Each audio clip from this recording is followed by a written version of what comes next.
అనబడిన సంఘం. సంఘములో నుంచి నువ్వెక్కడికి బయటికి వెళ్ళడానికి వీలేదు. నీకు ఒక సంఘం ఉంది. ఏ సంఘం అమ్మాయి అంటే ఎన్ని సంఘాలు చెప్తారు? సమరస్తి ఇలా చెప్తావు ఏంటో.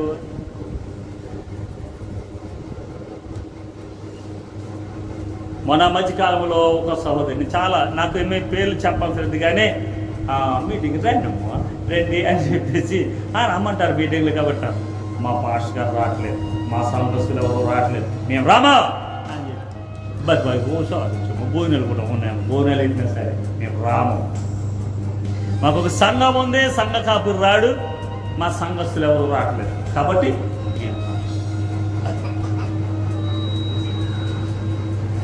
రాదు.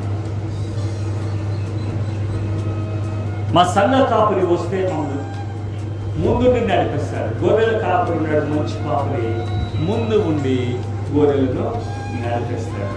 బయటికి తీసుకుని వెళ్తాడు, లోనికి తీసుకువస్తాడు. మొన్న జాన్ జస్వి గారు సడన్ లిస్ట్ నుంచి మీటింగ్ మేము వెళ్ళాలనుకున్నాం.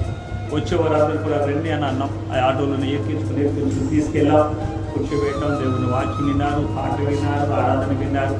చక్కగా మళ్ళీ తిరిగి రావడానికి దేవుడు హల్లెలూయా హల్లెలూయా. సంఘము పట్ల కాపరికి బాధ్యత ఉంటుంది, భారం. ఆ సంఘ కట్టుబాటులో ఉండేటువంటి వారు అలాగే నడవగలుగుతారు. ఇక్కడ భోజనం పెట్టారు. నీవు వేరే పొలంలోనికి వెళ్ళి ఏడుకోవద్దమ్మా. ఇక్కడ కావలసిన సమృద్ధి కలిగినటువంటి ఆహారం. ఇగో పనివారు మీరేం చేస్తారు తెలుసా? మీరు పనులు విడిచిపెట్టేసేయండి. ఆమె అంతా బ్రతకాలి. మీరు పనులు ఎక్కువగా విడిచిపెట్టాలి, పనులు ఎక్కువగా విడిచిపెట్టాలి.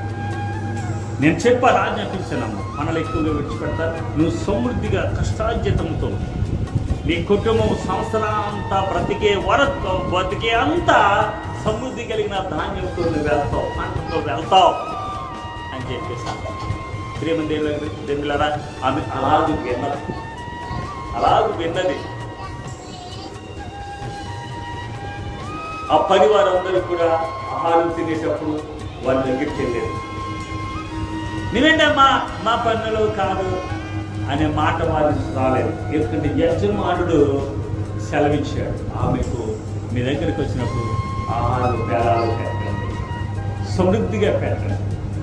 ఎంత సమృద్ధిగా పెట్టారంటే ఆ పనివారు ఆమె తింటూ ఆమె తిని కొంత మిగిల్చుకొని అత్తగా పట్టుకెళ్ళిందండి.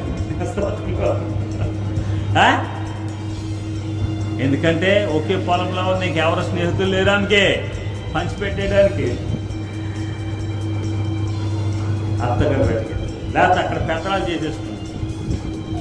అమ్మ అత్త ఏదో తింటుందిలే, ఇంటికాడ కూర్చున్నది, అక్కడ ఏముంటుందిలే అని అలా అత్తగారికి పెట్టింది.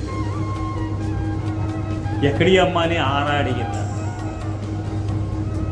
ఆమె విపులంగా చెప్పాడు, అత్తలు ఆరా చేస్తారు, ఎక్కడికి వెళ్ళాలి, ఎక్కడికి వెళ్ళారు, ఏం చేస్తామని ఆరాధిస్తారు, చేస్తారు. ఋతు లాంటి మనస్సు పడందరికీ కలుగును గాక. ఎంత నమ్మకంగా ఉందండి. ఈరోజు ఋతుల గురించి ఎందుకు మనం చెప్పుకుంటున్నాం? ఆ స్వభావం కలిగి, ఆ మాదిరి కలిగి జీవించడం స్తోత్రం కలిగి. హల్లెలూయా హల్లెలూయా.